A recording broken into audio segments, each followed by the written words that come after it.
Hello, it's Bob74H back with another video. Today I'll be discussing Arceus and the Jewel of Life and the review of it and my critical analysis of the movie. So, in the beginning, we see Satoshi, or Ash in the dub, going to this city, right? And he encounters, various Pokemon trainers, and he, just so happens to stumble upon Dialga because plot convenience is good. And anyways, we get some expository dialogue connecting the first few movies from these two rando characters that we never seen again, or we'll ever see ever again.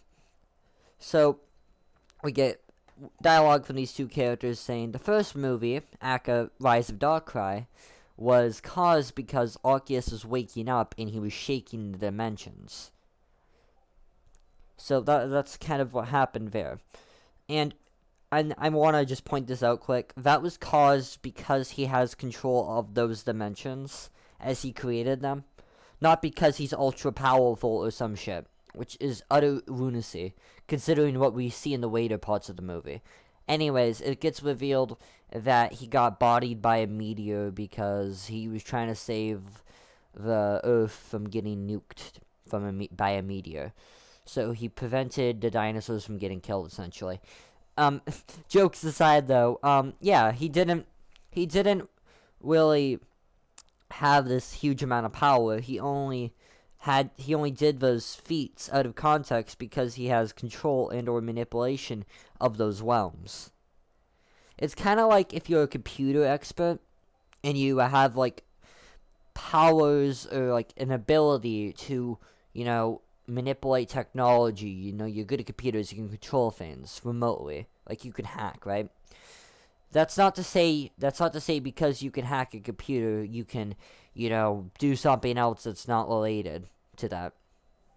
That's kind of the issue there. You're controlling a product that you have access to and or manipulation of.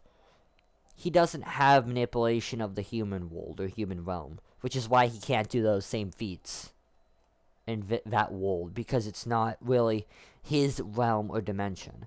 You could say maybe in his realm he's that powerful, but not in the, human world, because he doesn't have access to, the creation powers that he does in his realm.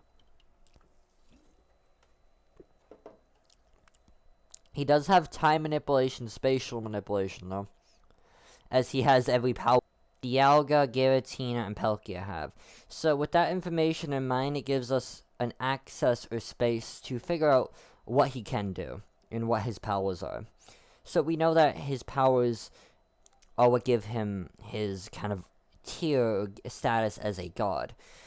Not because he's like ultra powerful like people like to say. It's because he has this manipulation of things that are beyond what an average Pokemon can do.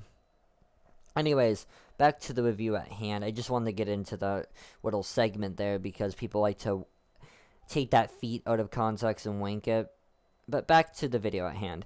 So, we figure out that he got, killed by a meteor, like I was saying. So, we figure out that he did survive that encounter because this guy named Daimos saved him. And we figure out that Daimos betrayed him. So, what happens is he wants to get his revenge on the humans because they kicked his ass. So, this Pokemon god that got his ass kicked by randos and a few Pokemon comes back and he wrecks the city by nuking it.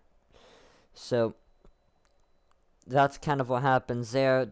Giratina, Palkia, and Dialga try to stop him. They get their shit kicked in. So Dialga fucking sends the main characters in the past so that the event that is occurring never happened. So after a large sequence of events that make some sense, but do make little sense in other contexts, we go back in time and we see everything is the way it is, which makes zero sense for two reasons.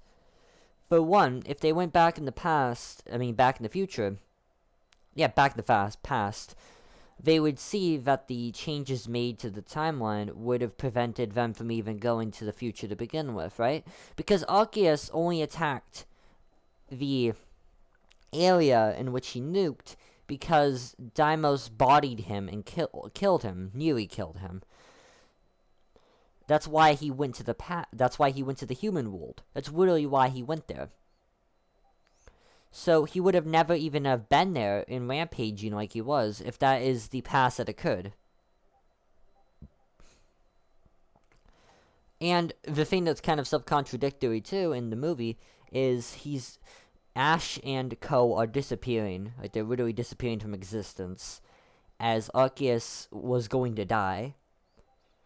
And if he dies, that means they never went to the past, right?